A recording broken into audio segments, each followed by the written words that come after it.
right, you are still watching Ways. Now, August 12th, apart from it being my son's birthday, it's a very important date in the global calendar. It is a day that the global community sets aside to celebrate this year's International Youth Day. Now, the important purpose of this annual celebration, going by information from the United Nations, is to, amongst other things, raise voices against any injustice or discrimination happening in the world against the youth. Now, again, going by available records, International Youth Day was recognized by the UN when they passed a resolution towards creating it in 1999 at the UN General Election. Essentially, there was a need for this day because a very large amount of youth in the world are struggling with issues related to physical or mental health, education and employment, and these issues need to be addressed. Now, when the government or society does not focus on proper development of the youth, they tend to become rebellious, opt for choices which are neither good for their development nor for the country. So this is a very, very, very critical and important day to actually mention, given what we are even currently experiencing in Nigeria, going through in Nigeria. You know, hey, here we are. Okay, our youth. And somebody's in the building. Happy International, is it International Youth Day? Yes, so. Yes, it's interesting to find out what age range they define youth as. Well, officially, my son is a youth. I think I'm a youth. Auntie. By Nigerian standards. It's how you feel, my friend. It's in they the can mind. still be asking me for ID when I want to buy check, but I'm a youth. Okay. I mean, how do you see it? Please euthanize yourself. I should euthanize myself. That's true. What is in grammar today? Uti, you look lovely, by the way. Thank you. You're looking so Asian. Bring in the color. Oh yeah, you Thank you. I was the only color on this set until you showed up. And you don't know. And I you bring the black, color, but now I'm just and I bring color. No, so we're dark, light, medium. Yeah, this is tourism right here, you know. Absolutely. It's true. It's tourism. All right, ladies.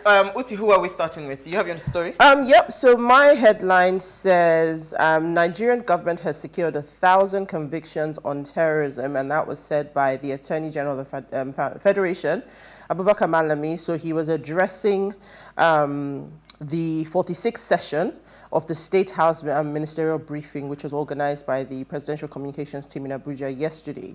And he says that no fewer than 1,000 convictions on terrorism have been achieved in the last 18 months. And the ministry has been involved in 312 cases, ranging from terrorism to maritime offenses, armed robbery, cybercrime, kidnapping, amongst others. So he was highlighting the fact that this was as a result of effective collaboration and coordination amongst not just at the federal level, but the three arms of government, subnational entities, and essentially highlighting the good work that they're doing and that they're working harder to improve legislative policies, the judicial system, correctional system, law enforcement, constitutional guarantees, and other critical components of the entire justice sector. So this is just to give us a sense, I guess, that they are working and doing something. You know, a lot of the time we see crime is happening, things are happening, stories at some point are all, you know, at the front lines of the news, and then we don't hear anything. We don't hear about the conclusion. Now, this doesn't give us specifics of the case, but just to give us some insight that something is happening. Okay, Lady. You were talking tourism, right? Like today, because I don't even have patience for English. I'm waiting on pepper soup, so please bear with me and take what my energy can do. The pepper soup is yours. Yes. So let me conserve my energy for pepper soup consumption. I just wanted to congratulate Njoku for celebrating her 10th year wedding anniversary. She's a very impressive young lady, owns a TV station by herself. I mean, you remember when we were speaking about encouraging our girls to feel whole on their own. She's a shining example of what it is to be a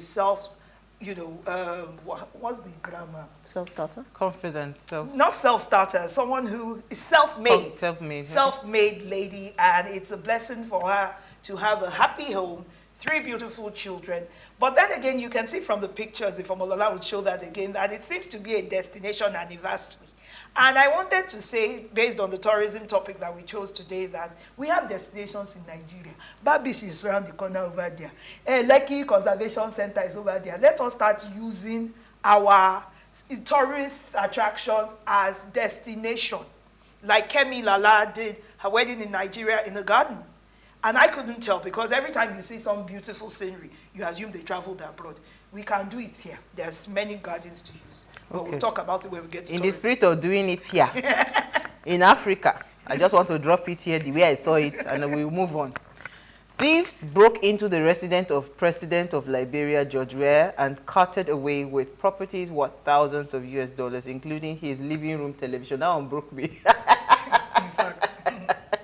I couldn't help but laugh. Now, according to the source, the matter is currently under state investigation, and several arrests have been made, including his personal securities. The person now wrote Africa for you. On that note, that is why a destination wedding will not happen. I see the way you're looking at her. I was also looking at her, but Share about the conversation. No, let's get to the conversation. Then Absolutely, we'll you talk now about understand. it. Absolutely. So we'll take a break now. When we come back from the break, we're discussing tourism. Stay with us.